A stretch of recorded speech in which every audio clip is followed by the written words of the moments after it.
Obrigado, Patrícia. Obrigado, Milton. É um grande prazer estar aqui, ver o interesse nesse tema, uma coisa que, que realmente tem bastante coisa para a gente conversar. Então, vamos conversar. Então, meu nome é Emanuel Burdman, eu sou professor associado da disciplina de nefrologia.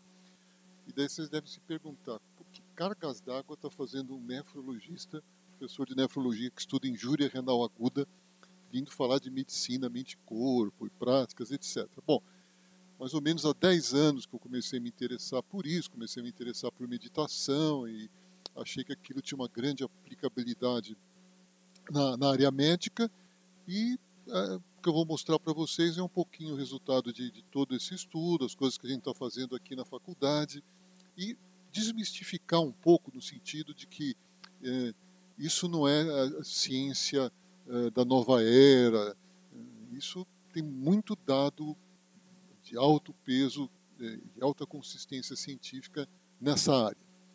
Então, a gente, na verdade, começa com uma certa dificuldade de chamar qual é o nome da área. Então, o nome clássico que está sendo usado é Introdução à Medicina, Medicina Integrativa, Medicina Mente-Corpo. E vamos falar um pouquinho. Primeiro, eu queria situar com vocês como é que a gente fica doente no século XX.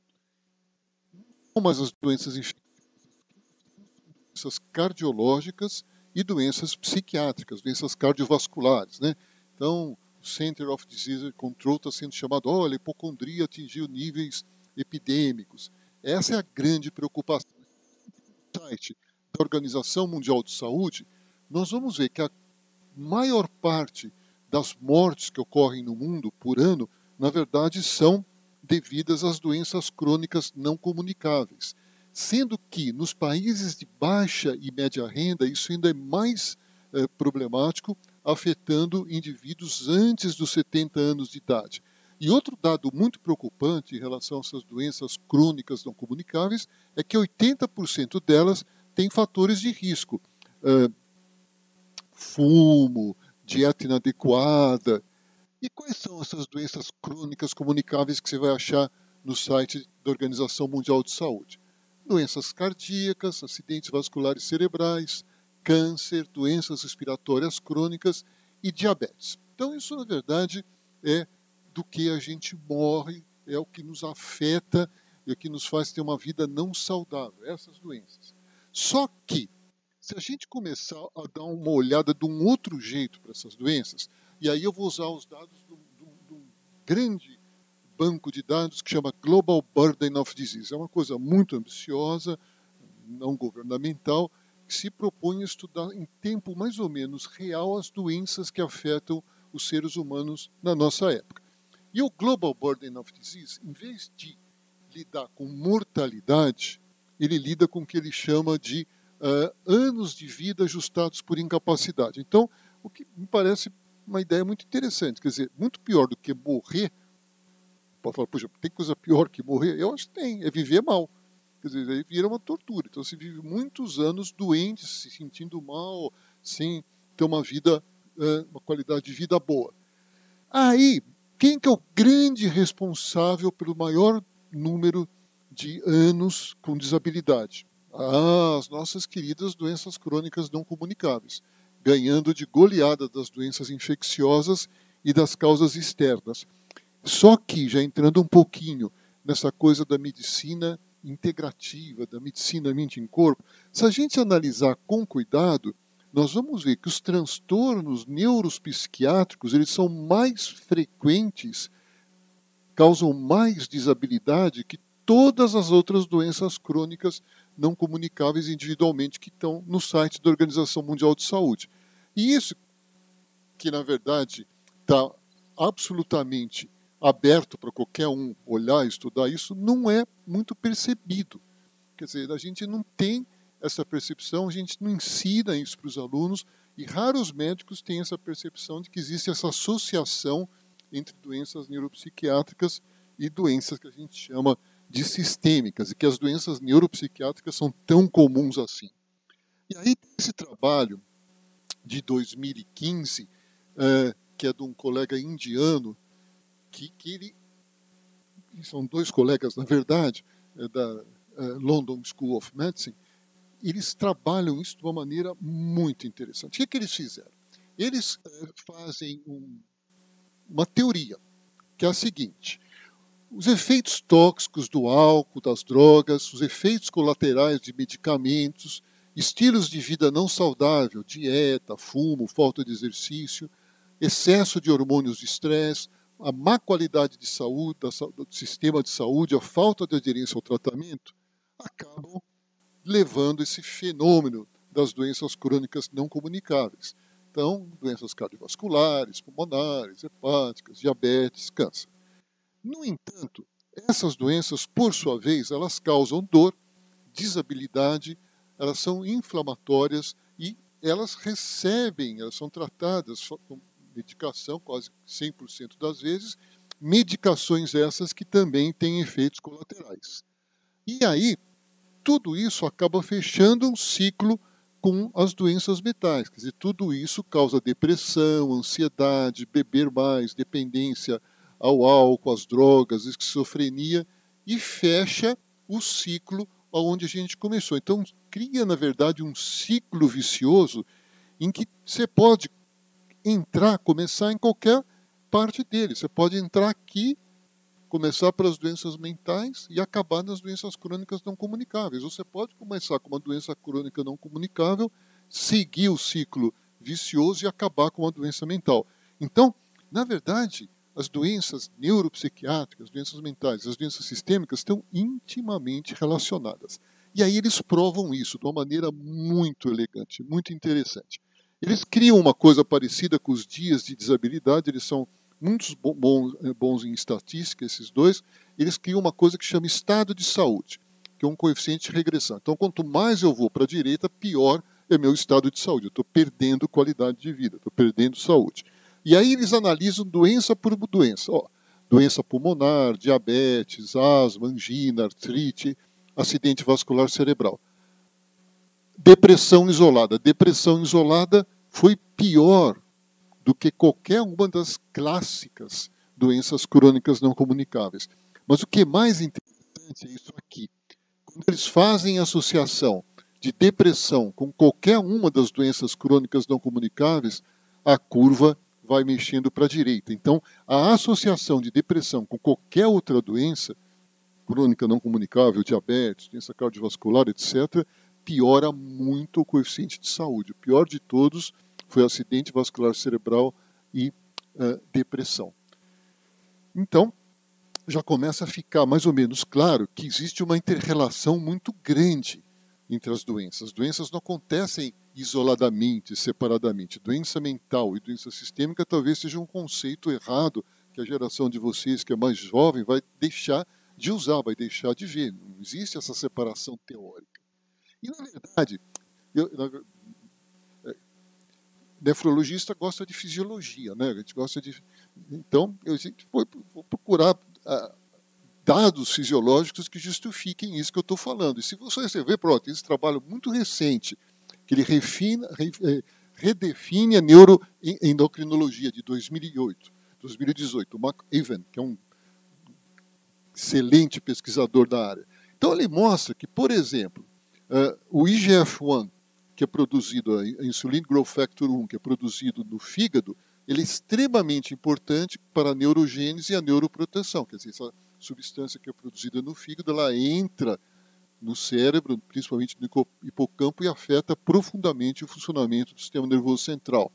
Da mesma maneira, a leptina, produzida nas células de gordura, está ligada à excitabilidade, memória, humor. A grelina, produzida no intestino, está ligada à memória e às sinapses. A insulina, produzida no pâncreas, claro, está ligada ao transporte de glicose, mas é muito importante na neuroproteção. Então, essa conversa entre os órgãos acontece o tempo todo. Então, vários órgãos viscerais são responsáveis por manter o cérebro funcionando de maneira adequada. E aí começam as teorias e as evidências de que essa comunicação cérebro-outros órgãos, ela é vital, ela é extremamente importante. Então, esse também é um trabalho muito recente e é uma teoria muito interessante. Ele junta vários dados que são já demonstrados principalmente a nível experimental, e ele mostra o quê? Uma dieta rica em gordura e obesidade, elas acabam levando a um excesso de ácidos graxos saturados circulantes.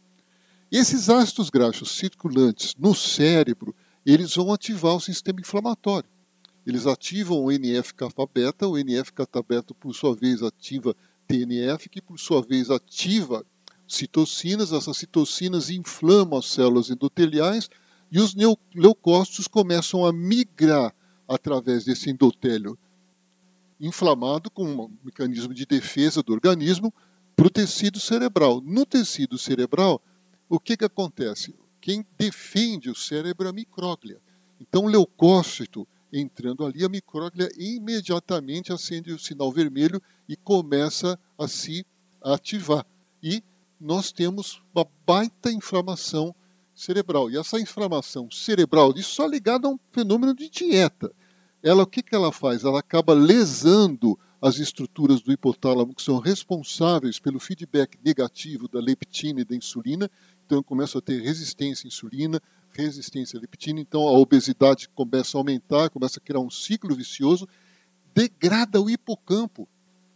Tem degeneração das células do hipocampo, então eu perco cognição, perco neurônio. E eu provoco uma inflamação no plexo coroide, começa a ter leucócito no líquor cefalorraquidiano, o que é mortal. Quer dizer, se eu estou com leucócito no líquor cefalorraquidiano, isso acende todos os mecanismos de alarme do organismo. E essa inflamação só aumenta. Então, só porque eu estou comendo mal, todo o meu organismo começa a responder como se eu estivesse sob uma grande ameaça. Na verdade, eu estou mesmo. Quer dizer, esse comer mal vai acabar levando a uma consequência muito grave. Só que essa consequência muito grave não é só deposição de placas de gordura nas células vasculares, sobrepeso. Na verdade, o cérebro faz parte disso tudo e ele começa a agir como ele foi filogeneticamente projetado. Ele lança a mão de todos os mecanismos de alarme de inflamação que existem para se defender. Os cardiologistas também percebem isso, eles simplesmente invertem as curvas, né?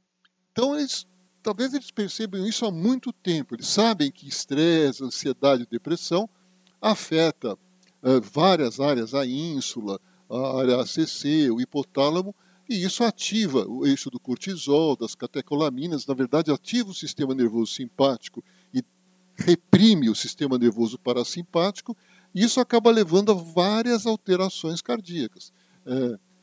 Alterações de ritmo, arritmias, alterações imunológicas, inflamação, aterosclerose e alterações endócrinas. Então, existe uma conversa também entre o cérebro e o coração. Quer dizer, um coração teoricamente saudável pode se tornar doente a partir de uma inflamação cerebral, no caso aqui causada por estresse psicossocial. Então, um monte de gente está conversando sobre isso, falando sobre isso. E aí, então, entra, eu acho, com toda a força, esse conceito de medicina mente-corpo. Quer dizer, é muito louco, né? A gente pensar cartesianamente. Eu não sei como a gente ficou tantos anos pensando nisso. Tudo bem. Aliás, Descartes, ele não pregou a doutrina que a gente usa do jeito que a gente usa. Não é? Então, a gente, na verdade, adaptou para uma coisa que teve sua função. Mas, por outro lado, quando eu tento estudar um organismo tão complexo como o nosso, ou de qualquer animal multicelular, cartesianamente não funciona. E não é para funcionar mesmo. Em outras palavras, nefrologista é uma obsolescência, né? Eu vou desaparecer com o tempo. Não tem sentido alguém ser especialista no rim. Na verdade, todo mundo tem que entender um pouco de tudo. Eu posso até fazer pesquisa no rim, mas eu não posso, com um paciente, eu não estou vendo um rim. Né? O rim direito ou o rim esquerdo? Não sei. Daqui a pouco tem esse lance. Na verdade, eu estou vendo um organismo que está doente, e uma das doenças é a doença renal. Bom, um dos perigos disso daí é que quando vai para o Time, para o Newsweek, começa a... Todo mundo fala, pô, que legal, né? Eu não sei se é que legal, porque aí começa a virar uma coisa muito midiática, uma panaceia. Então tem grandes perigos nessa coisa midiática. Mas já está no Time e no Newsweek. Ó, como o seu cérebro pode ajudar a curar o seu corpo. nova ciência, e vai. É difícil definir medicina mente-corpo. Eu vou tentar dar algumas definições, eu acho que isso é uma coisa em evolução ainda. E talvez seja um conceito tão intuitivo, tão forte nos bons médicos, é um pouco que nem definir algumas coisas assim como o amor, a compaixão, o mal, o bem. São coisas que existem, que a gente sabe que existem, que têm profundas implicações, mas elas não são facilmente definíveis, né? Por exemplo, o amor. Tem uma baita de uma controvérsia filosófica sobre o que é o amor. É o amor romântico? É o amor a Deus? Que amor que eu estou falando? Felicidade. O que é felicidade? Eu falei, eu estou feliz, mas o que é felicidade? O que é estar feliz? Quer dizer, e eu acho que a medicina mente-corpo acabou entrando num terreno meio parecido com esse. Quer dizer, é um conceito filosófico cuja definição exata ela não é fácil. Mas tem algumas coisas que ajudam. E aqui é um trabalho relativamente antigo, 2010, é um grupo de médicos e não médicos, e eu achei que eles foram muito felizes como eles colocaram as definições, né? Então, medicina mente-corpo, na verdade, estaria falando de técnicas desenvolvidas para auxiliar a capacidade da mente a alterar funções e sistemas sistêmicos. Ou um conjunto de terapias que enfatizam o uso da mente ou cérebro em conjunto com o corpo para auxiliar no processo de cura. E aí como é que isso acontece? Exatamente aquilo que nós estávamos vendo. Caminhos autonômicos e neuroendócrinos bidirecionais transformam informação entre o sistema nervoso central e a periferia e facilitam a expressão de respostas afetivas, autonômicas, hormonais da resposta imune. Mas mesmo esse pessoal, que em 2010 já tinha uma cabeça tão boa assim, olha só, por que o cérebro é central e por que a periferia é periferia? De repente a periferia se acha central, né? A capital do mundo é Catanduva ou é Nova York? Depende do ponto de vista, de quem mora onde. Fala, não, Catanduva é o centro do mundo. Nova York é uma cidade periférica, Catanduva. Né? O que é diferente? Diferente do quê? Tem gente que define o que é diferente ou não. Então, eu acho que um dos erros nossos é imaginar que o cérebro é o órgão central que regula tudo. Isso tem bastante coisa interessante em neurofisiologia. Na verdade, o cérebro é o grande integrador. Ele integra uma série de informações aferentes que vêm dos mais diferentes órgãos, que eu não vou chamar de periferia. Por exemplo, chamar o intestino de periferia é o tamanho do intestino. Fica com uma doença intestinal, para você ver se é legal ter uma doença periférica. Né? Não é, né? Então, o cérebro integra e ele devolve resposta, ele modula uma série de respostas. Mas, por outro lado, ele também sofre a ação dessa assim chamada periferia. Bem, se nós formos ver literatura, e aí eu quero começar a mostrar para vocês que isso daí não é ciência da nova era. Né? Nós não vamos sair daqui cantando cânticos e vestindo roupas brancas, nada contra quem faz isso, mas, na verdade, nós vamos falar daqui para frente de ciência e ciência pesada. Olha só o número de publicações que tem no Easy Web of Knowledge, se a gente jogar o tópico Mind and Body Medicine. Aproximadamente 100 publicações, aproximadamente 100 publicações por ano, 1035 no total. Quer dizer, tinha muito pouquinho, né? Aí você vê que na década de 80, 90 começa a subir, e aqui tem um número explosivo mostrando, então, já, isso jogando Mind and Body Medicine em torno de 100. Agora, se você jogar os dois aspectos que são mais estudados, que são meditação e yoga, nós vamos ver uma coisa mais impressionante ainda. Mas antes disso, olha só o número de citações. Quer dizer, todos nós sabemos que muito mais importante do que publicar é ser citado. Se você for publicado e ninguém ligar, não adiantou nada, né? Ninguém está ligando para o teu trabalho. Agora, o número de citações é um dado muito importante. E também, mais ou menos na mesma época, ele explode. Então, nós temos aproximadamente, aqui em 2018, 2.000 citações por ano. E aí, se você joga meditação, meditação tem em torno de 900 publicações por ano no PubMed. E se você jogar as citações, tem em torno de 18.000 citações. Então, isso é um campo que está sendo profundamente estudado. Isso é um campo que tem um interesse enorme da pesquisa a nível mundial. E, em segundo lugar, vem yoga. Se você jogar o termo yoga, você tem em torno de 450 itens publicados por ano, com em torno de 6.500 citações. Então, nós estamos falando de assuntos que são de grande interesse para a comunidade científica e de jornais de alto impacto e pesquisadores de alto impacto. Isso mede, na verdade, o tônus da pesquisa no mundo em relação ao assunto. Eu queria introduzir mais um componente nessa equação. Na verdade, claro que a medicina mente-corpo, propriocepção, é vital. O cérebro e os outros órgãos conversando e se modulando, criando uma base de homeostase, de estar bem, de responder aos desafios. No entanto, nós não podemos esquecer que o meio ambiente tem um papel predominante, assim, muito importante na maneira como a gente reage em relação à saúde e doença. Então, um sujeito que está num ambiente idílico, assim, é totalmente diferente do Milton aqui voltando no metrô, pensando, né, o que eu vou fazer hoje, o que eu vou fazer amanhã. Quer dizer, são situações que o estresse psicossocial, o estresse ambiental é completamente diferente. E, na verdade, a minha esposa, que é a professora Laura Andrade, da psiquiatria, ela fez esse trabalho que eu julgo assustador.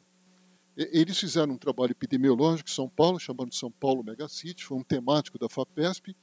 Então, ela fez um trabalho assim, perfeito do ponto de vista metodológico. Foram sorteados 5.000 pessoas da megalópolis de São Paulo e foi aplicado um questionário de saúde mental extremamente sofisticado por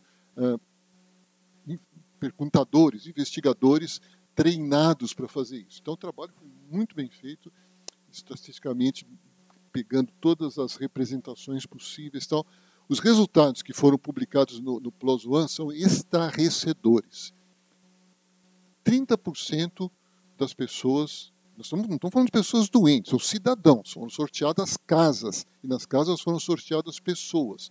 30% dessas pessoas, dos cidadãos de São Paulo, 1 em cada 3 tinham tido uma doença mental no último ano. Então, nessa sala aqui, cada um de nós 3, eu, o Milton, e a Patrícia, um de nós 3 teve. No nosso caso, os 3, provavelmente. Né? Aqui, na nossa... se a gente fosse entrevistado, a gente ia criar um bias. Mas e quais são as mais comuns? Ansiedade, 20%, e humor, alterações de humor.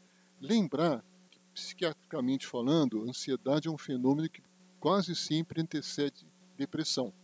Quer dizer, se você se mantiver ansioso muito tempo, a chance de você ficar deprimido no futuro é muito grande. Então, ansiedade e depressão acabam caminhando juntas.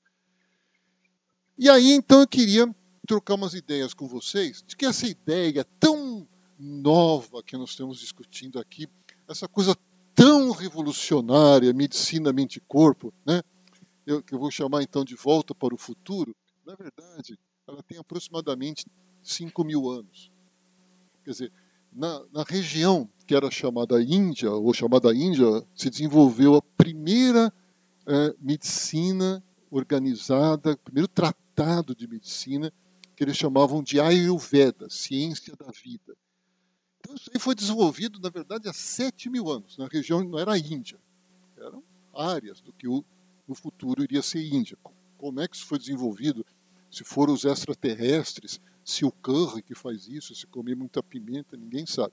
Mas o fato é que é ali que se desenvolveu a cúrcuma, ali que se desenvolveu o primeiro tratado, o primeiro sistema organizado de medicina da humanidade, que depois influenciou a medicina chinesa. Né? A medicina chinesa veio logo a seguir.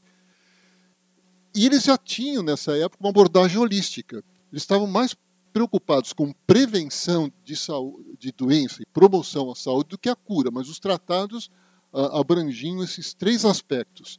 E já falavam em cuidar da mente, do corpo e da alma. Então, eles se dedicavam a cuidar dos aspectos físicos, mentais e espirituais. E eu vou mostrar para vocês que tem muito a ver com o que a gente está fazendo hoje em dia.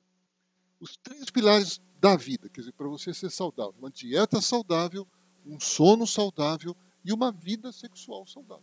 Esses são os 3 pilares para você estar bem. E isso é quase que intuitivo, né? Quer dizer, todo mundo sabe, na verdade, ninguém vai discutir. Não, claro que isso daí vai fazer bem, né?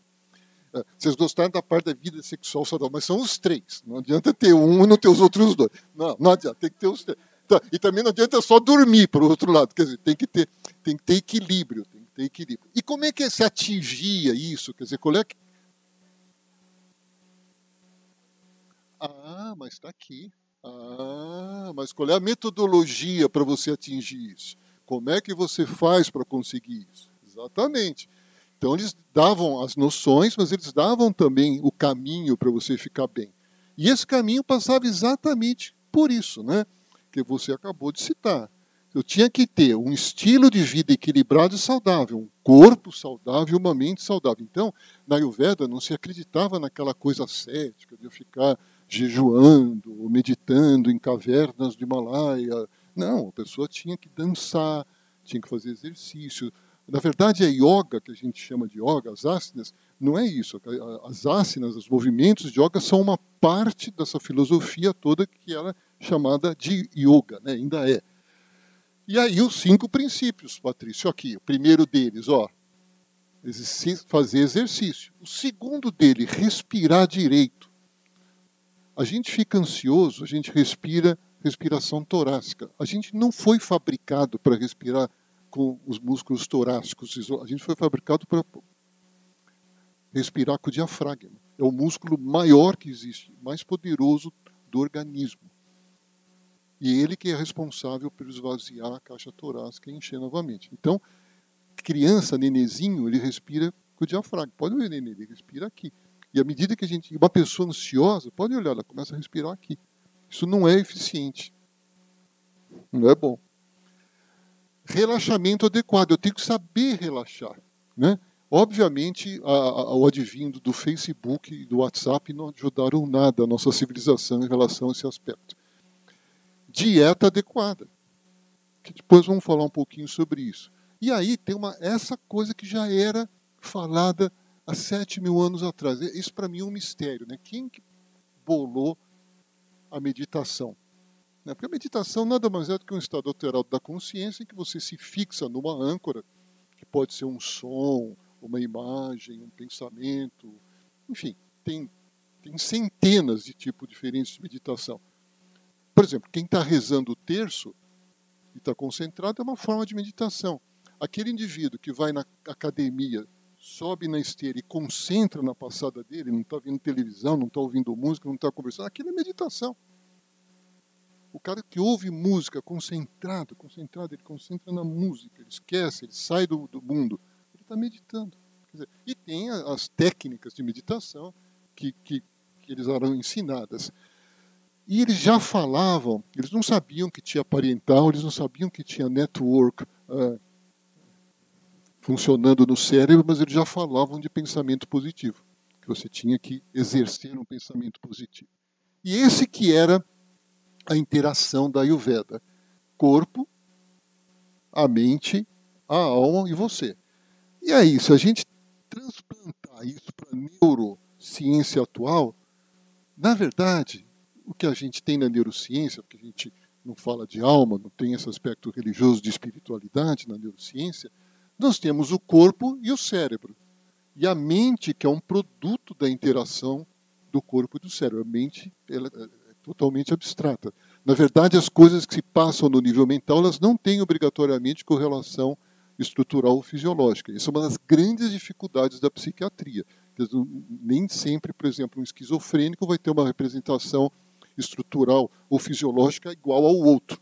As coisas são muito heterogêneas, é muito difícil a gente saber o que está acontecendo. Mas a mente, apesar de abstrata, entre aspas, ela existe. O que nós estamos fazendo aqui é um exercício mental.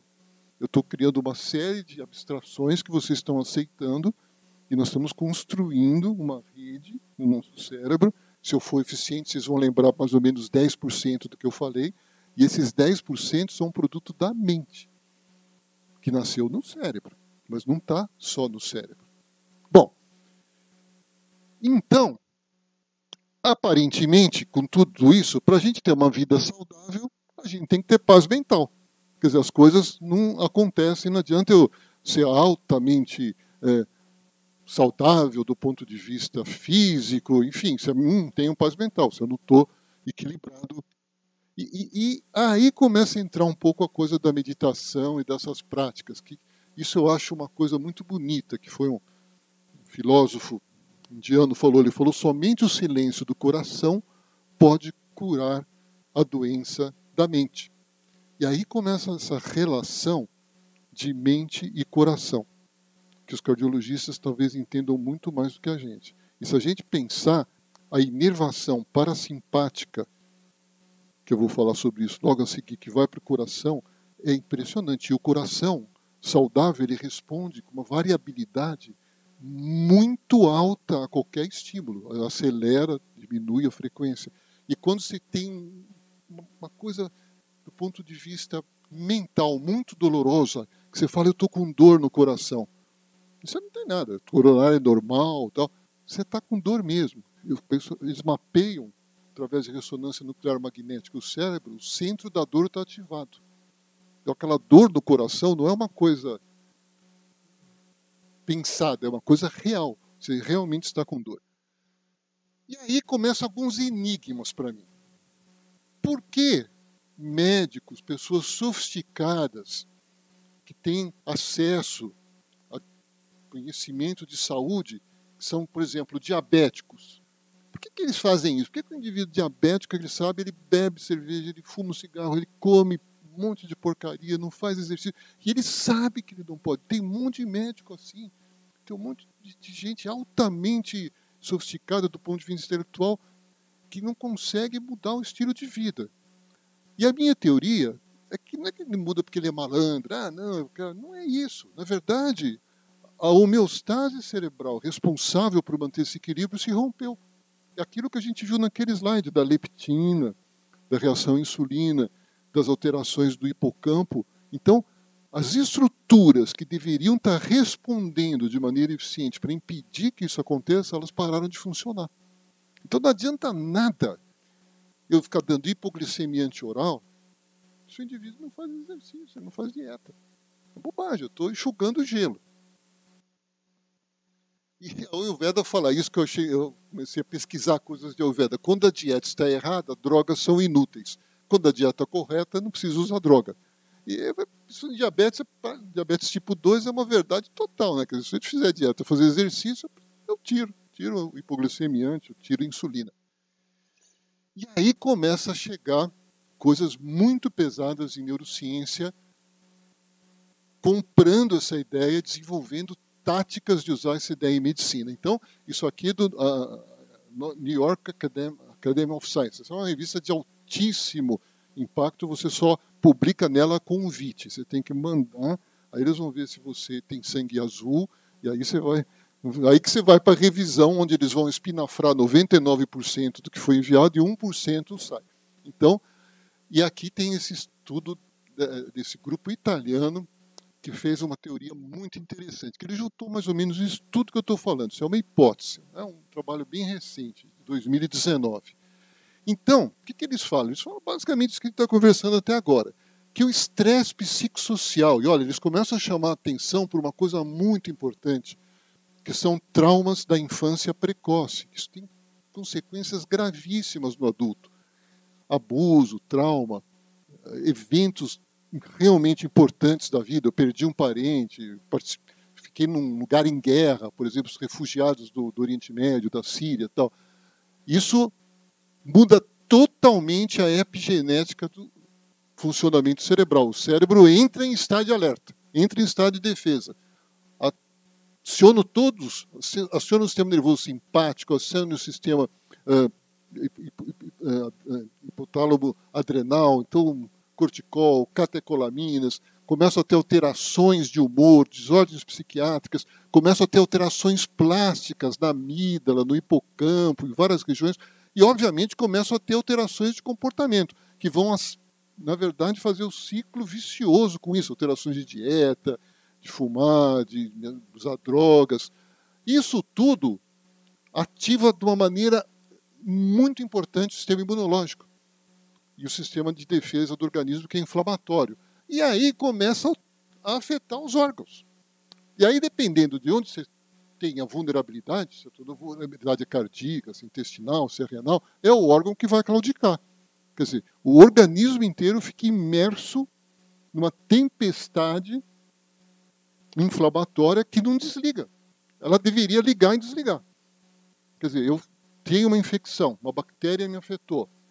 Ou eu curo ou eu morro. Então eu tenho um pico de inflamação, eu resolvo, eu saro, eu volto ao estado basal. Nos tempos mais antigos, um tigre dente de sabre me perseguia. Pico de inflamação para fugir. Ou o tigre me comia, ou eu fugia do tigre, ou eu comia o tigre, voltava ao normal. Só que o estresse psicossocial ele não para, ele não desliga. Né? Então, por exemplo, o aluno, estudante de medicina que está sob estresse psicossocial, o indivíduo que está vivendo de uma maneira inadequada, em Sapopemba, vivendo mal, sem auxílio, sem sistema de saúde, ele está submetido a um estresse que não desliga, e inflama. E aí, então, que eu queria começar a conversar com vocês de como é que essas técnicas de medicina mente-corpo e mostrar evidências, como é que elas fazem para aumentar a tua resiliência a isso. Não é que elas tiram o estresse, não tem como tirar o estresse. Para mim tirar o estresse, eu tenho que melhorar a infraestrutura de saúde, dar bom salário para todo mundo, fazer com que as pessoas, as almas gêmeas se encontrem e vivam felizes para sempre, né? E assim por diante. Isso que seria tirar o estresse. Obviamente isso é impossível, cada um vai ter uma experiência totalmente diferente de vida. Agora, o que a gente pode fazer é treinar para lidar com o estresse. Da mesma maneira que eu treino para carregar peso, para correr, para fazer exercícios de matemática, isso pode ser treinado. E é isso que essas práticas fazem. E será que elas funcionam? Bom, esse cara ainda vou conseguir trazer ele para o Brasil. Nós temos que trazer ele, Milton. Esse é um neurocientista que está há mais de 30 anos nessa área. Ele é da Rockefeller University. Ele tem uma cara de gente boa, né? Ele tem cara de que vai comer pizza e tomar uma cerveja com a gente quando a gente trouxer ele para o Brasil. E ele é um cara genial, porque ele escreve, além de ele pesquisar profundamente na área, ele tem muito estudo clínico, tem estudos experimentais muito, muito importantes, ele formula teorias. E agora, muito recentemente, né, esse artigo acho que é de 2017, ele deu a opinião dele sobre a medicina integrativa. Então ele fala assim, ó, eu achei bárbaro isso, a comunicação recíproca entre cérebro e corpo, via os sistemas neuroendócrinos, autonômicos, metabólicos e imune, e a plasticidade cerebral fornecem a base para planejar melhores intervenções de cima para baixo, que engajam o indivíduo como um todo em trabalhar para o seu bem-estar. No espírito da medicina integrativa, humanística, tratamentos que abrem janelas de plasticidade permitem intervenções comportamentais dirigidas para redirecionar o cérebro e as funções sistêmicas em direções mais saudáveis. E nós estamos falando de um dos mais importantes neurocientistas vivos e ativos. E isso que ele fala. Eu acho que o mecanismo fundamental da encrenca, como em todas as doenças, é a inflamação. E aí eu garimpei esse estudo de 2013, que também é uma teoria, o pessoal da Emory e da Arizona State University, eles fizeram um artigo de provocativa que eles falam mal-estar, melancolia e loucura. O legado de um passado pró-inflamatório. Por quê? Porque quando a gente apareceu na Terra, né, há alguns milhões de anos, e mais provavelmente há uns 70 mil anos que nós tivemos a revolução cognitiva e nós começamos a pensar que um dia alguém numa caverna olhou para a esposa ou para o amigo ou para o filho e falou, pô, essa pessoa pode morrer, pode ser que amanhã um tigre mate ela, uma mamute pisoteie ela, e aí o que vai acontecer? Então se introduziu o conceito de tristeza, o conceito de antecipar alguma coisa ruim que não necessariamente aconteceu, que não necessariamente vai acontecer. Mas aqui, naquele momento, o ser humano começou a ficar diferente dos outros mamíferos. Os outros mamíferos não têm isso. Daí. O mamífero vive totalmente presente, os outros animais. Ele não planeja, ele não prevê uma coisa ruim no futuro. Nem os grandes primatas. A gente tem essa capacidade, que por um lado é boa, por outro lado gera angústia, gera tristeza, gera ansiedade. Muito bom. Mas o que acontecia, né? esses seres que já estavam também começando a ter um estresse psicossocial, na verdade, eles morriam do quê? De trauma ou de infecção. Então o sujeito tinha que escapar dos predadores, das outras tribos, dos outros caçadores-coletores e escapar das infecções. Quem que escapa? Quem inflama, melhor. Se eu inflamo melhor, eu cicatrizo melhor, meu sistema imunológico naquele momento funciona melhor, eu corro mais, eu fujo mais, etc. Mais que isso, quem inflama, que eles não colocaram aí, mas é a minha adição a essa hipótese, e é pessimista. Então, na verdade, por que pessimista? Porque se você vê um galhozinho bonitinho e fala, olha que galhozinho bonitinho, e pegar é uma cobra coral, você pica picado e morre, porque o veneno é neurotóxico, não tinha Butantan, ia morrer. Agora, se você olha aquele galho bonitinho e pensa que é uma cobra e sai correndo, a tua chance de sobreviver é muito maior. Quer dizer, provavelmente não era cobra, mas se fosse a cobra, você sobrevivia. Então, se eu vi um barulhinho no mato, você não pensava, olha que passarinho bonitinho. Você pensava, tem um bicho que vai me matar. E saía correndo. Então, a gente, na verdade, é descendente dos pessimistas inflamados. Isso acho que explica um pouco o tamanho da encrenca que nós estamos vivendo, né? Mas nós estamos melhorando. A meditação, essas técnicas vão desenvolver outras áreas do nosso cérebro que vão saber lidar com esse tipo de situação. Então, foi tão importante que se desenvolveu no citoplasma uma plataforma chamada inflamassoma que responde a um estímulo psicossocial ou físico, provocando esse fenômeno inflamatório que inflama o cérebro. E aí eles falam assim, para mim isso ganha o artigo, né? Isso é filosofia. Existe interconexão íntima entre o cérebro e o sistema imunológico, dentro da moldura do passado evolucionário, que deixou como legado uma tendência inflamatória, que permaneceu inalterada no mundo moderno, com as consequências de inflamação excessiva que contribui para diversas doenças, incluindo as que afetam o cérebro. No mesmo ano, o grupo da Yale, de maneira totalmente independente, lança um artigo também no Brain Behavior Immunity, muito parecido, só que eles foram mais para frente ainda. Então, eles partem mais ou menos da mesma premissa, né? Que estresse físico ou estresse psicológico ativa os receptores de membrana, que ativam os inflamassomas, que ativam os genes pró-inflamatórios, e você tem uma inflamação como resposta, afetando micróglia, macrófagos, leucócitos, etc. Bom, e isso acontece tanto a nível sistêmico quanto a nível do sistema nervoso central. Então, essa inflamação ela se perpetua. Ela pode começar no cérebro, ir para os outros órgãos, começar nos outros órgãos e ir para o cérebro. E aí ele formula a seguinte teoria. Então, nós temos estresse psicológico, ativa o inflamassoma, o cérebro inflama, eu tenho depressão e outras doenças psiquiátricas, que realmente depressão hoje é estudada como uma doença inflamatória. Isso é sobejamente conhecido em psiquiatria. Ou eu tenho substâncias tóxicas, açúcar, ácidos graxos, cristais de colesterol, alergenos, etc., e isso também ativa a inflamação, e eu tenho uma série de doenças sistêmicas, são essas doenças crônicas não comunicáveis clássicas, diabetes, obesidade, etc. Muito lógico. Estresse psicológico, depressão, substâncias tóxicas, doenças sistêmicas. Isso não é verdade. Isso não é verdade. Não existe esse determinismo.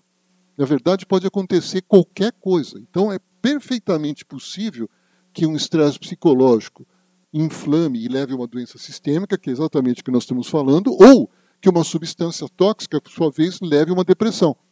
Então não existe essa relação linear, imperturbável, sólida. Tudo pode acontecer. E isso que talvez explique essa explosão que nós temos de doenças crônicas não comunicáveis, porque nós estamos submetidos a uma grande quantidade de substâncias tóxicas e uma grande quantidade de estresse psicossocial. E esse autor, mais recentemente, em 2014, ele leva ainda mais para frente essa teoria. São todos autores independentes, né? Que as ameaças, historicamente, eram físicas, outras tribos, animais, tal, e hoje elas são modernas, né? Aqui é o professor Milton zangado com o aluno, né? Aqui é o sujeito que está triste, a criança que está isolada, que não se conecta com as outras, se sente sozinha. Muito bem. Enquanto isso aqui, ativa o sistema pró-inflamatório de uma maneira saudável para você escapar. Então eu coagulo melhor, eu tenho mais chance de escapar. Isso aqui, mantido, deprime teu sistema imunológico. Na verdade, você fica vulnerável a doenças que normalmente você não seria. Na verdade, tanto o córtex cingulado dorsal anterior como esqueci o nome agora aqui, a ínsula anterior, elas inflamam e elas fazem uma retroalimentação fisiológica, exatamente aquilo que a gente falou.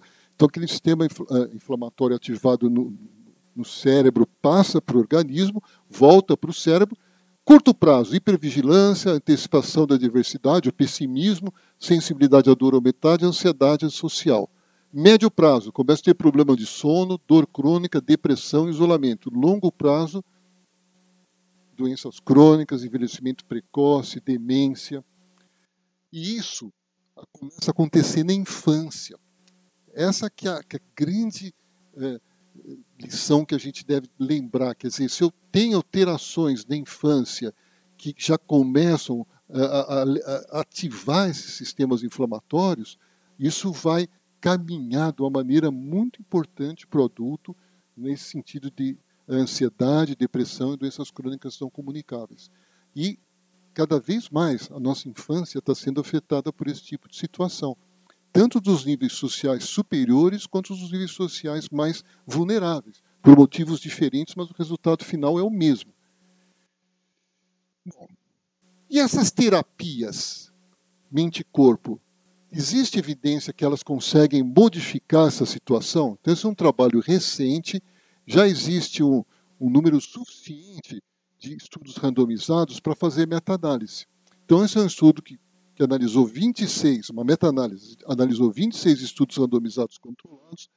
Então, melhora os marcadores inflamatórios, mas aí tem efeitos positivos e neutros, diminui a produção de citocinas inflamatórias pós-estímulo, mas também efeitos positivos e neutros, mas aonde que mostrou o resultado mais consistente, mais forte? Na expressão genética de genes pró-inflamatórios. Então, predominam efeitos positivos. As técnicas de meditação, de yoga, diminuem a expressão dos genes pró-inflamatórios e aumentam a expressão dos genes pró-imunológicos. Então, você fica mais resiliente e menos inflamado. E esse é muito recente. Esse é um estudo de 2019 que analisou 72 pacientes com artrite reumatoide e randomizou em dois grupos. Um grupo de yoga, mais o tratamento usual, e outro grupo de tratamento usual. Então eram sessões de 2 horas, 5 vezes por semana, por 2 meses. E era uma yoga clássica. Tinha os asanas, né, que são as posturas, a respiração, ensinar a respirar com o diafragma e a meditação. E foi colhido o sangue pré e após as 8 semanas. Olha só que coisa incrível que aconteceu. Então, aqui, no grupo de yoga, diminuiu a velocidade de hemossedimentação, diminuiu os níveis séricos de proteína C reativa, enquanto isso não aconteceu no grupo controle, e diminuiu a produção de interleucina 6, de interleucina 17 e de TNF-alfa. Então, teve um poderoso efeito anti-inflamatório em artrite reumatoide. Um outro grande alvo para esse tipo de prática, na minha opinião, é o sistema nervoso simpático, porque essas práticas, na verdade, elas restabelecem o equilíbrio do sistema nervoso simpático, elas desativam uma hiperativação. E aí eu vou trazer o estudo que eu morro de uma inveja saudável que eu não fiz aqui no Brasil. É um estudo publicado no American Journal of Physiology, em 2014, em que negros norte-americanos com doença renal estágio 3, portanto uma filtração glomerular entre 60 e 45, foram submetidos a uma terapia controle ou uma meditação chamada meditação de atenção plena, é um dos tipos de meditação, e aí se mediu justamente a atividade do nervo simpático, diretamente através de probes. Então, um estudo muito sofisticado do ponto de vista fisiológico. E a primeira coisa que eles mostraram é que uma grande queda, rápida queda da ativação simpática nos meditadores. Esses meditadores eram meditadores noviços. Eles aprenderam a meditar durante o estudo. Não é que eles eram monges do Himalaia que estavam meditando há anos. Né? Eram pessoas comuns, que nem a gente. Aí eu acho que isso foi um revisor que falou, não, Isso daí é um efeito da respiração, porque quando a pessoa medita, ela respira mais devagar, porque vocês ensinam a respirar com o diafragma, então não tem nada a ver com esse negócio de meditação, vamos parar com essa bobagem. Aí eles fizeram um terceiro grupo, que é o grupo em que foi uma respiração controlada, que é esse triângulozinho aqui. Então vocês veem que tanto com a meditação quanto com a respiração controlada, a frequência respiratória cai. Porque a frequência respiratória cai na meditação. Você respira com o diafragma, cai a tua frequência cardíaca, etc. Só que o estímulo simpático só caiu mesmo no grupo que fazia meditação. Quer dizer, só respirar devagar não funciona. Não é isso que faz você mudar o teu padrão. E aí vem o terceiro componente dessa integração, que é o sistema nervoso parasimpático. Muito bem, esse cara é um gênio, eu quase trouxe ele para o Brasil, mas aí a filha dele ficou doente e ele não veio. Que é o Porges, é um psicólogo que em 1994, foi a tese dele, ele fez esse paper explicando uma coisa que ele chamou de teoria polivagal. E o que é essa teoria polivagal? A gente aprendeu na anatomia, mas todo mundo esquecemos, que tem 2 sistemas vagais. E vago é muito importante. Tem o vago vegetativo, primitivo, que nós estamos acostumados a pensar, que é o vago infradiafragmático, que não é mielinizado e que ele regula todos os reflexos viscerais. Traz uma quantidade enorme de comunicação entre o intestino e o sistema nervoso central. No entanto, tem um vago mais moderno, que é o vago inteligente, supradiafragmático, que é mielinizado. E ele é responsável pela inervação do sistema cardíaco, dos brônquios, e ele está associado com todas as musculaturas de audição, de fala, de mímica. Então, na verdade, esse vago ele é extremamente importante para interconexão, para a relação interpessoal. E ele responde de uma maneira muito mais rápida, porque ele é mielinizado, do que o vago ventral. Então, a teoria do Porges, que eu acho muito interessante, cada vez mais aceita, é que o vago dorsal é o sistema mais primitivo de defesa.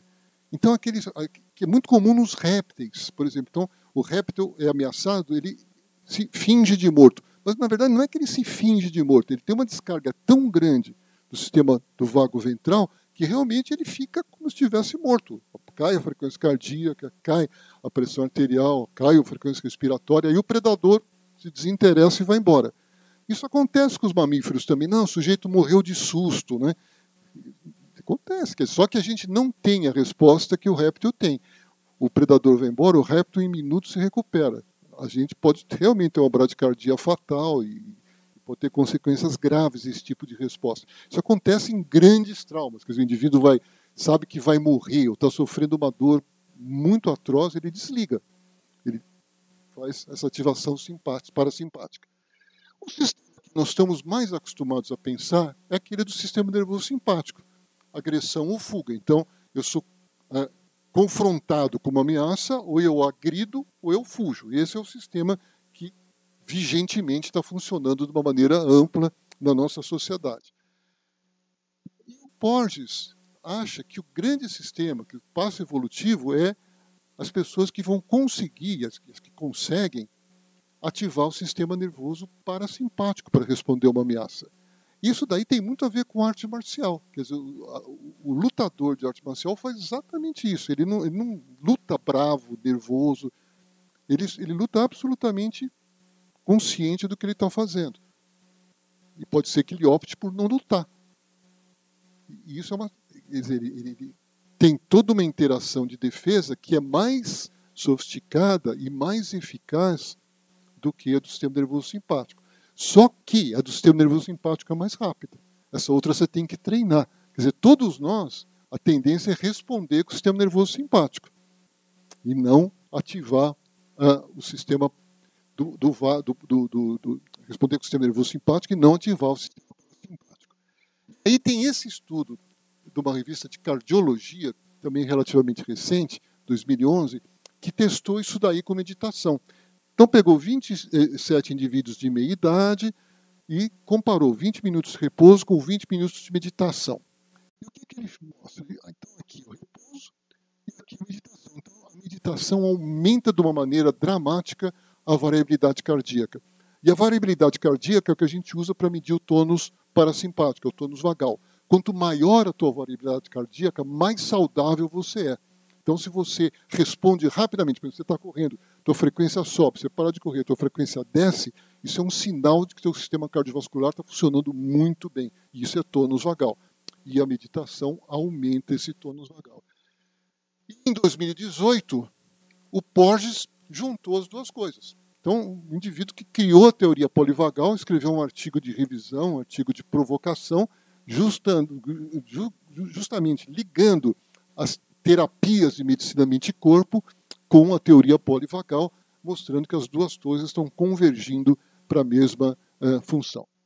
Uma outra coisa que eu queria mostrar para vocês é que meditação aumenta muito uma série de estruturas pré-frontais. Não é só o córtex pré-frontal. Então, várias estruturas pré-frontais. Aqui é uma meta-análise muito bem feita de 2014. Esses são os estudos que estão em grande consistência. Então, um monte de estrutura, na verdade, é alterada por meditação. Uma outra coisa muito interessante é que a meditação ela diminui a excitabilidade basal da amígdala. Então, aqui o grupo controle, né? Pré-meditação, pré-relaxamento. Quando eu faço relaxamento, a minha amígdala continua exatamente a mesma. Quando eu faço meditação, o estado de excitabilidade basal da amígdala diminui, o que propicia que eu responda de uma maneira inteligente, utilizando o parasimpático e não o simpático, e responder de uma maneira absolutamente automática, que pode ser perigosa. E do ponto de vista genético, de expressão genética, tem dados? Então, tenha. Você sabe que os cuidadores de pacientes com demência têm uma carga de estresse gigantesca. Então, eles foram estudados aqui um tipo de yoga, um estudo randomizado controlado, comparado com uma música relaxante. E o que aconteceu? Mudou a expressão de 68 genes nos indivíduos que fizeram a prática de yoga. 19 foram ativados e 49 atenuados. Os ativados eram genes que aumentavam a imunidade, os desativados eram genes pró-inflamatórios. Então, essa técnica em cuidadores de demência fez exatamente isso que a gente está conversando. E isso é fascinante, né? Você sabe que muito da nossa saúde a longo prazo está ligada com o telômero, né? Que é essa capinha que protege o cromossomo. Quando ele encurta, eu envelheço, a lesão oxidativa, estresse do telômero está associada a câncer, doenças metabólicas, doenças psiconeurológicas, etc. E tem vários estudos, eu peguei o mais recente, já tem mais ou menos uns 8 estudos mostrando que meditação protege o telômero, quer dizer, o telômero encurta menos. Então, na verdade, nós estamos falando, ele está até dando risada, mas isso é médio, nós estamos falando de coisas, não estamos falando assim, a pessoa está se sentindo bem. Nós estamos medindo o telômero, e não é um estudo, tem vários. Né? Tem vários estudos mostrando isso. Por que isso está acontecendo? Provavelmente porque todo o ambiente, toda a maquinaria que existe para nos manter saudável está sendo ativada. Não é porque tem alguma coisa que vai lá e age no telômero, não é isso. Não é que a meditação aumenta alguma parte do córtex pré-frontal que produz uma proteína que protege o telômero. Não é isso. É que a gente provavelmente aciona esse balanço de saúde. E eu estou com esse mantra, né, já que eu estou estudando essas coisas, vou falar em mantra, que a gente não nasceu para ficar doente. Na verdade, tem estudos de geriatria que falam exatamente isso, que se a gente não ficasse doente, a gente foi programado para viver até 120 anos, alguma coisa assim. A gente fica doente, mas muito do que a gente fica doente é porque a gente quebra os sistemas que nos protegem, voluntariamente. Não é porque eu fui picado por uma serpente, ou porque eu peguei uma infecção oportunista, não, é porque eu como mal, vivo mal, fico ansioso. Bom, então, nós podemos dizer com certeza que essas técnicas têm uma ação anti-inflamatória, que elas atenuam o tônus simpático, que elas acentuam o tônus vagal, que elas agem sobre a expressão gênica, desativando a expressão de genes pró-inflamatórios e ativando os genes pró-imunológicos, que elas preservam o telômero, que elas diminuem a excitabilidade da amígdala, que elas têm alterações profundas na córtex frontal, não tem efeito colateral. O único efeito colateral da meditação é dormir, né? Você fica relaxado e dorme. E o custo é muito baixo, não precisa entrar numa academia de meditação, né? Qualquer um aprende 15, 20 minutos, é que nem correr. Não tem, é um exercício para o cérebro. Aliás, é picaretagem. Se vocês entrarem numa academia de meditação, não entrem, não precisa.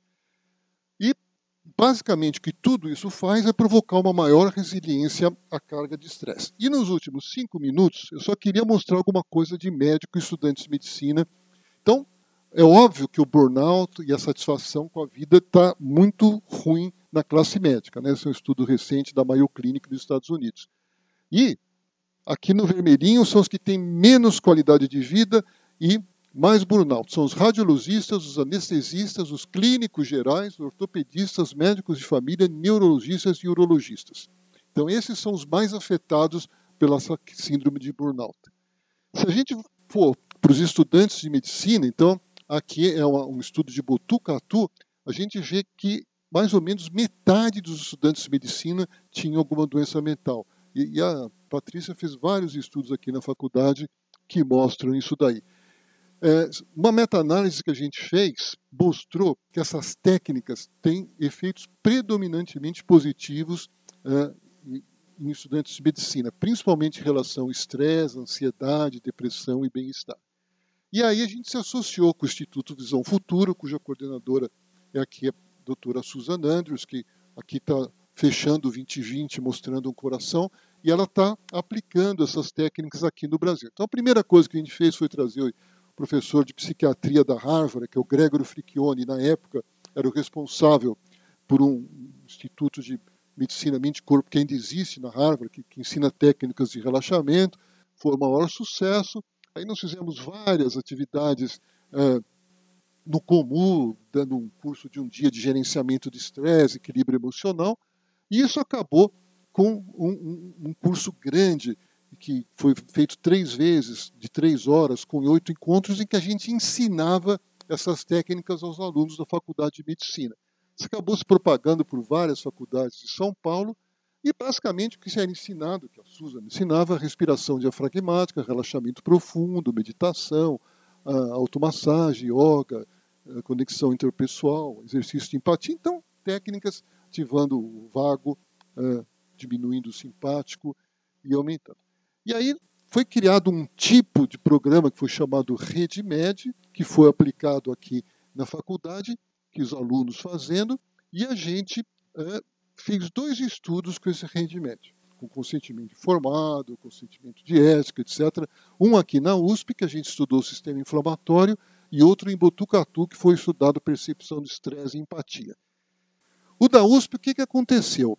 Aumentou a interleucina 4 nos estudantes. Então, isso aqui foram 31 estudantes. Dos 31, 15 nós tínhamos amostras pré e pós. São desses 15 que nós estamos falando. Então, são amostras pareadas, isso aqui. Então, teve um aumento muito importante da interleucina 4, que é uma citocina anti-inflamatória. Ela, na verdade, é um freio do sistema inflamatório particularmente importante no sistema nervoso central. Ela protege o sistema nervoso central. E em momentos de estresse, ela é extremamente importante para manter esse equilíbrio e evitar a inflamação do sistema nervoso central. Aumentou a interleucina 10, praticamente dobrou. E a interleucina 10, vocês sabem muito bem, é o grande freio do sistema imunológico. Se eu não tiver interleucina 10, eu tiver uma infecção, eu entro em choque, não saio do choque, eu tenho lúpus, eu tenho doenças imunológicas graves, né? Então, basicamente, estudantes que teoricamente não estavam problema nenhum, que a gente fez não foi simplesmente isso não tem grupo controle, isso é um estudo exploratório, mas nesse grupo aumentou a resiliência deles aparentemente ao estresse. Essa ativação da interleucina 4 e interleucina 10 quer dizer isso. E em Botucatu a gente mediu, aí sim com grupo controle, uma escala de percepção de estresse e a escala de empatia de Jefferson. 99 estudantes, está sendo publicado agora. E o que aconteceu? Diminui a percepção ao estresse, então os estudantes reagem melhor ao estresse, não é que diminui a carga de estresse, diminui a maneira como o indivíduo reage ao estresse e aumenta a empatia. estão mostrando que isso funcionou em estudantes. O que nós estamos fazendo aqui? Então, eu, o Milton, o Shin e a Susan, nós criamos um centro de medicina integrativa mente-corpo ligado à disciplina e ao departamento de clínica médica que está tentando, aos poucos, introduzir essas ideias, esses conceitos, e eu agradeço muito a Patrícia e ao Milton a oportunidade de conversar isso com todos vocês hoje. Então, a gente criou o centro, são feitas reuniões quinzenais, segunda-feira sim, segunda-feira não, abertas a todas as pessoas do quadrilátero da saúde, funcionários, médicos, estudantes de graduação e pós-graduação. A gente tem feito muitos workshops parecidos com isso que eu estou fazendo aqui, tentando divulgar essas ideias.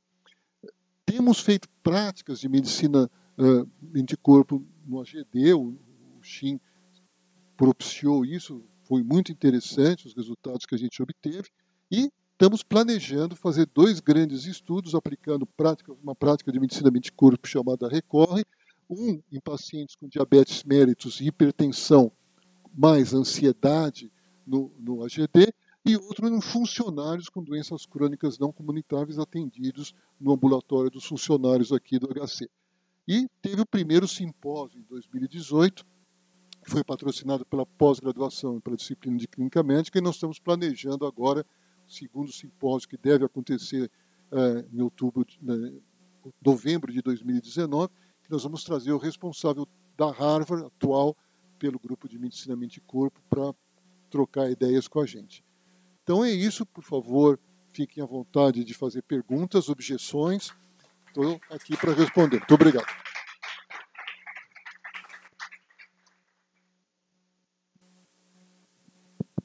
Você que gosta de fisiologia, deixa eu fazer 2 perguntas de fisiologia. A primeira é o seguinte: as práticas de medicina mente-corpo ou as práticas de meditação, elas são muito variadas. Então tem desde o mindfulness, atenção plena, até outras atividades como as que vocês fazem, que envolvem interação, respiração, uma série de outras coisas. Do ponto de vista fisiológico, o que é essencial, o que é comum em todas essas práticas para haver um efeito detectável no sistema imunológico? Excelente pergunta. Eu acho que a âncora, o alicerce de tudo é o exercício da meditação. Na verdade, isso é um pouco... Meditação quer dizer a concentração em alguma coisa. Concentração. Então, e aí tem várias técnicas, e provavelmente as técnicas, elas alteram diferentes fatores ou diferentes partes do sistema nervoso central. Elas já tem um grupo bem pesado, Davidson, nos Estados Unidos, que está estudando isso, quer dizer, diferentes técnicas de meditação. E não só a técnica, mas também se você está fazendo a técnica corretamente ou não. Então, é uma coisa que é mais difícil a gente medir do ponto de vista científico, porque como é que você sabe que o indivíduo está meditando direito, né? Você vai saber muito pelo efeito, na verdade, mas no momento da meditação não dá para você colocar uma ressonância ou um eletroencefalograma e ver o que está acontecendo. Até quando isso é feito, você vê que tem alterações, mas obviamente não dá para fazer isso rotineiramente. Mas, enfim, eu diria que a âncora disso tudo é o exercício da meditação. E a yoga, a respiração, na verdade, elas te ajudam a conseguir meditar. Você tem que estar com o corpo saudável, sem dor, conseguir ficar só sentado quietinho para conseguir meditar. Você tem que respirar direito. E o meditar, na verdade, é isso, é concentrar. Quer dizer, é um exercício de concentração do sistema nervoso central que, do ponto de vista de neurociências, fazendo de um jeito absurdamente simplista, ele limpa o teu pré-frontal. A ideia é essa, você tirar... Porque o pré-frontal é o grande vestíbulo onde a nossa vida acontece no dia a dia. O parietal está lá pensando, mas, na verdade, onde é que eu estou? Eu trago para o pré-frontal, é o palco do meu teatro, as coisas que vão acontecer, ou que estão acontecendo. Então, a ideia é se desligar isso, que obviamente não é fácil. É um treino. E aí tem várias técnicas para você fazer isso, mas eu diria que o efeito mais palpável, mais profundo, está ligado à meditação, sempre. E a minha segunda pergunta é que é muito mais fácil a gente desenhar estudos que duram 8 semanas, 12 semanas, mas na primeira parte da sua aula, você falou da gênese de um processo inflamatório que acontece ao longo de anos. Então, quer dizer, eventualmente, ou certamente, a aderência ou adesão a essas práticas que fariam realmente diferença para a pessoa, e não períodos curtos em que isso fosse testado. É absoluta verdade, né? E a pergunta que todo mundo me faz nessa hora: você medita? Eu medito. Eu medito todo dia, 30 minutos de manhã, pelo menos. E eu posso dizer que faz uma diferença brutal na maneira como você lida com a carga de estresse. Então, você tem toda a razão. Agora, a gente falou muito do aspecto terapêutico, mas eu acho que talvez o mais importante seja o aspecto de saúde, de promoção à saúde. Quer dizer, da mesma maneira que a gente sabe que tem que fazer exercício, a gente não foi feito para ficar parado, fazer exercício é vital para a gente ser saudável. Provavelmente, no mundo que a gente vive, a gente tem que ter essas técnicas de meditação para conseguir lidar com a carga de estresse. Porque a carga de estresse não vai diminuir. Agora, e de fato, o estresse em si ele não é ruim. O estresse é evolucionário. Ele faz com que a gente evolua. De uma certa maneira, os mais fortes, os mais capazes vão resistir melhor ao estresse e evoluir. E essa prática, essas práticas, na verdade, elas fazem exatamente isso. Elas permitem que você lide de uma maneira mais fisiológica, tampone mais eficientemente a carga de estresse e a reação que o estresse promove. Então, eu acho que assim, o ideal seria, na verdade, a gente fazer isso antes de ficar doente, não depois que ficou doente. A mesma coisa de exercício, quer dizer, depois que o indivíduo infartou, está com 3 pontos de coronária, ele vira corredor de maratona. Poxa, mas provavelmente se ele a maioria que tivesse feito isso antes não ia infartar, quer dizer, alguns infartam de todo jeito, obviamente, mas quer dizer, você tem que tentar ficar saudável antes de tentar curar a doença. Agora, interessante que elas agem, sim, em doença também, em câncer, resposta à quimioterapia. É fascinante o que acontece. E tem outras práticas, tem aquela luta que você fala, como é que é o nome mesmo? Não é exatamente luta, é Qigong, que é uma prática que tem a ver muito, que ela envolve, praticamente é um tipo diferente, vamos dizer, de yoga, né? Estou sendo super simplista de novo, muito ocidental, com meditação. E tem efeitos, tem vários trabalhos com Qigong mostrando efeitos em várias patologias. O Shin quer fazer um trabalho aqui também. Nossa, professora, eu queria agradecer. Acho que essa foi uma das melhores aulas da minha vida. Demais, esse assunto é extremamente interessante. Eu estou muito grata de estar aqui hoje. Obrigada, Patrícia, Milton, Shin, por trazerem você aqui hoje para falar, professor. Então, fantástico, Ele não precisa brilhante. trazer, eu fico aqui, eu só desci a escada. Não, mas aqui no Profissão Docente, no nosso ambiente, divulgar esse trabalho tão interessante. E pensando nessa linha de prevenção, né, e na questão do Alzheimer, de ser uma questão toda inflamatória, eu não tive nenhum contato prévio com isso, mas será que isso a longo prazo não diminuiria a incidência de Alzheimer? Ah, sim. E aí, por exemplo, tem a coisa do exercício também, né? Tem um monte de trabalho mostrando que exercício também ajuda a proteger contra Alzheimer. Tem trabalho mostrando que dieta tem a ver com Alzheimer. E tem trabalho mostrando, não tanto, aí não tem tanta evidência, que meditadores eles têm menos Alzheimer, mas eu não ousei trazer porque aí não tem ainda esse escopo mais forte que a gente pode mostrar com PES e grupos controles. Mas sim, eu acredito que sim. Quer dizer, Alzheimer é uma doença inflamatória, né? ou talvez uma reação, não uma doença inflamatória, mas uma alteração do sistema inflamatório que não reage de uma maneira adequada a um estímulo que deveria reagir. Mas sim, provavelmente sim. Mas não tem tanta evidência quanto essas que eu trouxe aqui. Mais uma pergunta que eu até comentei com a Paty. Como ensinar pessoas que têm limitação a meditar? Né? Então, a gente ficou falando de incidência de depressão, de ansiedade, e a população com síndrome de Down é uma população que tem maior incidência dessas doenças. Será que seria possível ensinar pacientes com essa limitação, né, com síndrome de Down, por exemplo, a conseguir meditar e diminuir a incidência de ansiedade e depressão? Então, aí é uma excelente pergunta. Na Índia, eu visitei um hospital do tamanho do HC, que é um hospital psiquiátrico, é como se fosse um IPQ gigante, em Bangalore. E eles usam uma yoga muito, para usar um termo atual, uma yoga raiz, né? Não é aquela yoga bonita, os exercícios de yoga eu não conseguiria fazer, eu assisti a aula, com os pacientes esquizofrênicos. E eles mostram dados muito impressionantes que melhoram. Agora, eles não têm deficiência, a maioria não tem, pelo menos os que eu vi, não tinham deficiência cognitiva. Então, eles entendem o que estão fazendo, eles aprendem meditação, aprendem yoga, etc. Tal. Eles não estudam meditação, discuti isso muito com o psiquiatra-chefe lá, porque eles acham que eles não conseguem medir quanto que a pessoa medita. Eles conseguem medir quanto yoga a pessoa faz. Então, eles acreditam que meditação funciona, mas eles acham que eles ainda não têm ferramentas adequadas, isso os induzem, para estudar os efeitos da meditação. Então, isso é uma discussão que tem, do ponto de vista médico, em meditação. Quer dizer, não se recomenda normalmente meditação para pacientes com doenças psicóticas, porque você não sabe exatamente o que pode acontecer e você não sabe se ele vai conseguir também, né? Agora, doenças não psicóticas, alterações de humor, depressão, ansiedade, sim, aí pode ser utilizado. Doenças compulsivas, como fumo, compulsão a jogos, tem sido usado. Álcool. Agora, um indivíduo com psicose ou com grande retardo intelectual, provavelmente, quer dizer, eu acho que seria difícil, porque é uma técnica de concentração, né? Então a pessoa tem que entender o que ela está fazendo, porque senão ela não faz. Tanto que o animal não medita. Alô.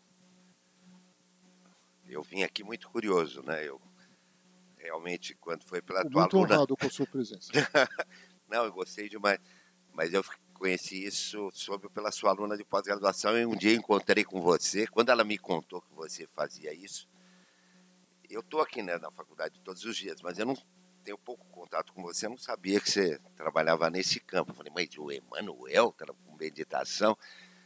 E eu sou o exemplo... É isso. E eu sou o exemplo que o Paulo Saldiva, o Pepino, fala sempre, né? Aprenda a meditar com Eluf, né? Para tranquilizar, é o mais tranquilo da... E eu me lembro da Medicina 2020, eu não sei se o Milton estava, não me lembro se você estava, mas em Campinas que teve uma parte de meditação. E, claro, pelo meu jeito, e Tarcísio, pegando, claro, uns 3 ou 4 ficaram me vigiando se eu conseguia meditar, né? Claro. Você era o alvo ali. Claro, não, e ficava aquele som, né? Quer dizer, e nem o Tarcísio também medita, nem daquele jeito dele. Mas, de qualquer modo, só para... Eu acredito nisso e eu juntei uma coisa que, quando você falou agora, no final você falou isso, que eu estava pensando. Meditação e Alzheimer, né? Tem muito a ver, tem que ter um certo nível intelectual, certo nível educacional. E a gente sabe que Alzheimer tem muita associação com menor condição socioeconômica, principalmente com menor escolaridade, ou menor. Então, e você aí deu o exemplo, ó, será que o psicótico não vai conseguir meditar? Quer dizer, tem alguma coisa que você... Não é qualquer pessoa, claro que o favelado pode, mas está ligado ao nível de escolaridade. Eu acho que a formação do indivíduo. Eu acho que o indivíduo, todos podem meditar, mas eu acho mais provável. Eu estou chutando isso. E a segunda questão que eu queria falar eu tenho aprendido, eu sou epidemiologista, como você sabe.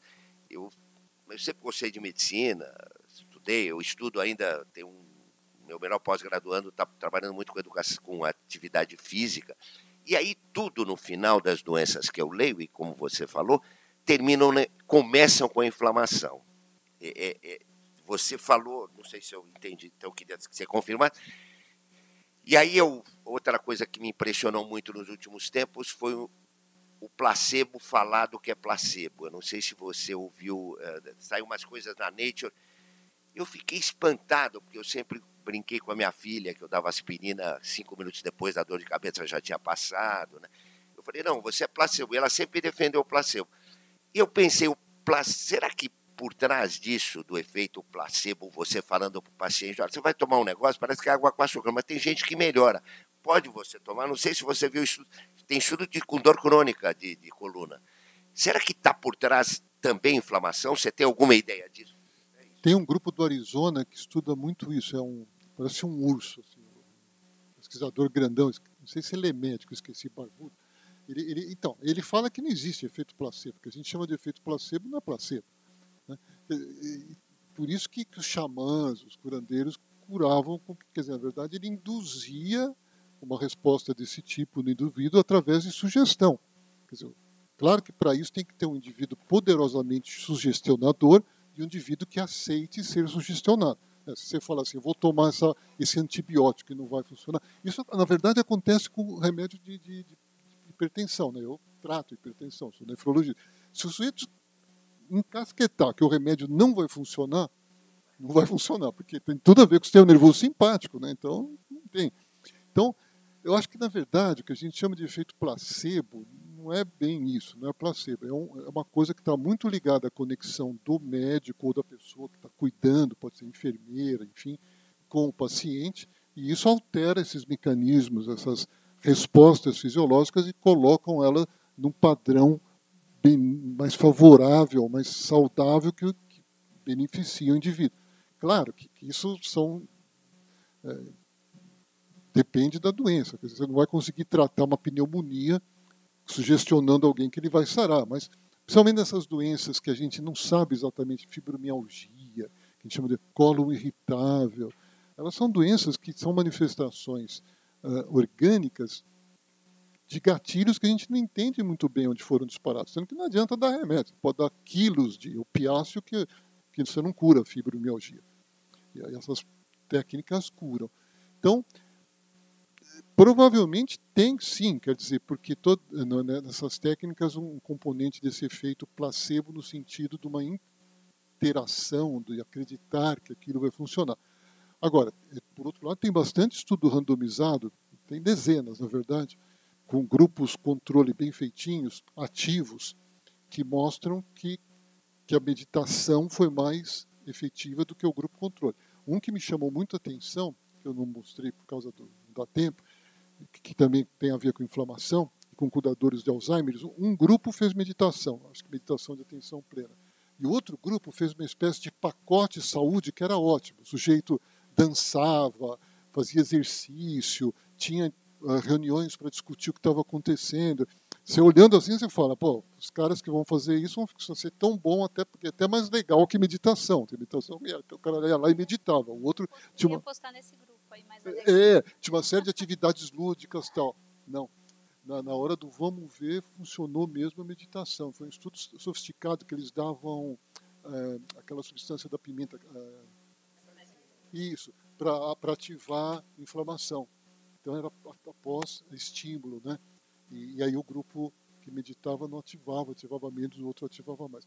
Então, mas deve ter mesmo esse efeito placebo.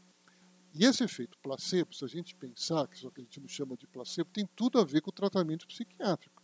Quer dizer, um tratamento bom psiquiátrico não é só droga, tem que ter a psicoterapia, tem que ter interação. E o que acontece nessa interação? Por que alguém melhora com o médico falando para ele, não, o problema foi sua mãe, né? Sempre a mãe, né? E alguma coisa, e aí o sujeito melhora, a mulher melhora. Alguma coisa mudou no cérebro dela. E é a relação dela ou dele com o médico. Então, eu acho que provavelmente a gente vai parar de falar essa história de efeito placebo. São controles, na verdade. Os placebos são controles, mas eles não são inóculos. Quer dizer, não são coisas que não causam um efeito. Eles causam. Manuel, a Cíntia Piratelli, estou vendo aqui mensagem de Araraquara, está vendo a gente lá, é outra nefrologista, Olá. como você, que estuda saúde mental. Ah, que legal. Então, no final, vou colocar vocês dois em contato aí para vocês pensarem em estudos conjuntos. Obrigado. Ok? Eu tenho uma pergunta, que é o seguinte, temos aqui, é interessante a gente pensar onde chega a nossa comunicação virtual, essa rede de comunicação, para além do que a gente tem nos nossos contatos, né? Tem duas colegas aqui, estudantes do ensino médio, que acompanham o Instagram da faculdade, estão aqui. Eu acho legal falar isso, porque a universidade é isso, é o lugar da gente abrir para a sociedade, de contribuir, de levar para fora a discussão que a gente faz aqui dentro. Então, se sintam muito bem-vindas, viu?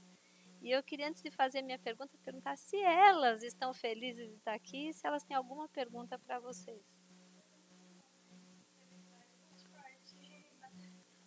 E eu posso testemunhar, que vocês não estão vendo, eu estou de frente para ela, nenhuma delas dormiu. Todas prestaram atenção. Ah, não. foi muito técnico, né? Para vocês tem muito termo médico, né? Tal. A gente vive numa época que eu já escutei falar que é o século das doenças psiquiátricas e tal. E com isso eu fiz um estudo sobre a depressão e eu estava comentando com um professor meu, ele também estava fazendo um estudo, eu teve que apresentar um trabalho para a faculdade e eu falei algo que ele falou que ele nunca tinha parado para pensar nesse trabalho, que era, as pessoas falam assim, a doença é desse século. Na minha opinião, a doença, por exemplo, a depressão sempre existiu. Porém, nos tempos de hoje, ela se propagou de uma forma mais que hoje em dia as pessoas conseguem falar, eu tenho depressão. Ou então, com um pouco mais ainda de dificuldade, porém, mais fácil do que antigamente. Uma pessoa que, por exemplo, sofre ansiedade, a meditação seria a principal via? Não sei se é a principal, é uma das vias. Aliás, eu sou muito entusiasmado, né, quando eu dou aula. Então, não é que a meditação é uma coisa que serve para tudo, que cura tudo, não. Mas eu acho que é um auxílio poderoso no sentido de promover saúde, prevenir doença e agir em certas doenças. E a ansiedade age sim, age bastante bem se a pessoa consegue meditar. E você sabe, isso é uma coisa importante de falar, né? Quer dizer, não é fácil meditar, como não é fácil correr todo dia. E não é fácil, não é porque o exercício em si é particularmente difícil, é porque você tem que ter uma disciplina de fazer aquilo. Na verdade, vamos dizer, você não precisa de nada para meditar, você precisa de um lugar que você fique tranquilo, quietinho, sem barulho, sem ninguém te interromper, sentar, concentrar, é isso. E eu te ensino a fazer isso em 10 minutos. 10 minutos. Escrevo como é que faz e pronto. E é isso, quer dizer, aí não precisa. Conto. Olha, tá feita a promessa. Tá Não, feita a promessa. A gente vai andar para todo mundo. E meditar não é teoria, meditar é que nem correr, né? Você fala assim, não, quero aprender a correr. Tá bom, se o professor de educação física for decente, ele vai te ensinar um dia, vai lá, corre com você, olha, você tem que balançar o braço assim, passado assim e tal. Agora, você não tem que ficar fazendo um curso de correr durante um ano para aprender a correr. Não, não é isso. Uma vez você vai, aprende, aí você tem que correr, você tem que exercer aqui. E meditação é isso, quer dizer, eu acho que o grande lance da meditação é disciplina. O que talvez tenha me ajudado, eu sempre fiz muito esporte, que nem o Milton falou, quem faz muito esporte tem tendência a ser mais disciplinado. Tem que fazer isso, eu vou fazer isso. E ajudou, mas qualquer um pode fazer, na verdade. E assim, pouco que você faz já tem efeito. Então a gente fala em 30 minutos, 20 minutos, mas na verdade se você meditar 5 minutos, 10 minutos, já tem efeito mensurável. Você consegue medir o efeito, você consegue medir a alteração estrutural depois de algum tempo. Quer dizer, é uma coisa fisiológica, não estamos falando de uma coisa espiritual. Tem coisas de espiritualidade que mostram que realmente tem efeito, etc. Mas a meditação que eu estou falando aqui é uma coisa agnóstica, estou falando de uma coisa puramente um exercício mesmo, como se fosse um exercício físico para a área pré-frontal do cérebro. E falar em área pré-frontal, tem mais perguntas ali do pessoal que está online assistindo ao vivo. É verdade que meditação pode melhorar a performance, por exemplo, de desempenho acadêmico? Totalmente verdade. Tem vários estudos mostrando com alunos de várias áreas e isso é tão verdade que aí eu, vamos dizer, um pouco o lado sombrio de tudo que nosso mundo atual se aposta disso no sentido mercantilista. Nos Estados Unidos está sendo muito feito em firmas. Eles fazem as pessoas, porque aumenta a produtividade. Isso não é exatamente essa a ideia, né? Mas aumenta, assim, aumenta a capacidade de concentração, aumenta a capacidade de trabalho, sim. Então, isso aí a gente entra num terreno meio esotérico que eu faço. Todos esses tratados antigos falam que o melhor é para fazer de manhã, a hora que se acorda, ou no entardecer. Não quando você vai dormir, mas no entardecer, assim, e de estômago vazio e ficar numa posição confortável. Você não precisa ficar em lótus. Por exemplo, se eu tiver que ficar em lótus, eu não medito. Olha, é impossível ficar. Se a minha sobrevivência depender disso, eu morro, porque eu não vou conseguir ficar na posição de lótus. Então, eu sento mais ou menos de perna cruzada, mas você pode meditar sentado. Na verdade, a posição é uma posição que não doa, você se sinta confortável, você tem que concentrar. Se doer, você não concentra. Tem que ficar parado em termos, porque existe meditação em movimento. Tem uma técnica coreana de meditação que é em movimento. Essa é boa para você. Eu vou... Tem. Obrigada.